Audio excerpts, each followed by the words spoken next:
রাজ্যের বুকে 700 B Ed college আছে, সব তুলে দেওয়া হোক। এইগুলো রাখার কারণটা কি? 700 বিএড কলেজ রাখবো কি জন্য আমরা? তাহলে বিএড ডিগ্রিটা কিসের জন্য?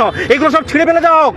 বলছি এটা তো পূর্ব নির্ধারিত ছিল, তাহলে এই যে পুলিশের অ্যাক্টিভিটি যেটা হলো সক্রিয়তা, আমরা পুলিশকে রীতিমতো মেইল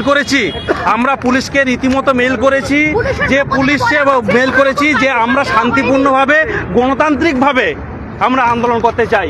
কিন্তু আমাদের সঙ্গে যেটা করা হলো, আগামীতে এই ছাত্র সমাজ, এই ফ্রেশার্স প্রার্থী কলকাতার বুকে দেখিয়ে দেবে আন্দোলন কাকে বলে।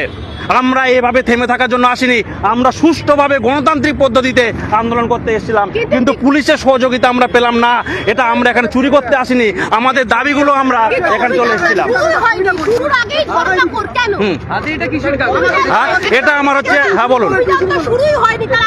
এটাই আমাদের প্রশ্ন। আমরা পুলিশকে মেইল করেছি, আমরা তারপর হচ্ছে বিকাশ ভবনে মেইল করেছি যে আমরা একটা গণতান্ত্রিক পদ্ধতিতে আমাদের দাবিগুলো তুলে ধরবো। কিন্তু পুলিশ নামা সত্ত্বেও, মেট্রো স্টেশন থেকে নামা সত্ত্বেও যেভাবে ধরপাকড় করে নিয়ে চলে যাওয়া হলো, জিজ্ঞাসাবাদ আমাদের সহযোদ্ধাদের তুলে নিয়ে গেছে। আমি বাইরে আছি এই কারণেই যে ওদের ব্যবস্থা করতে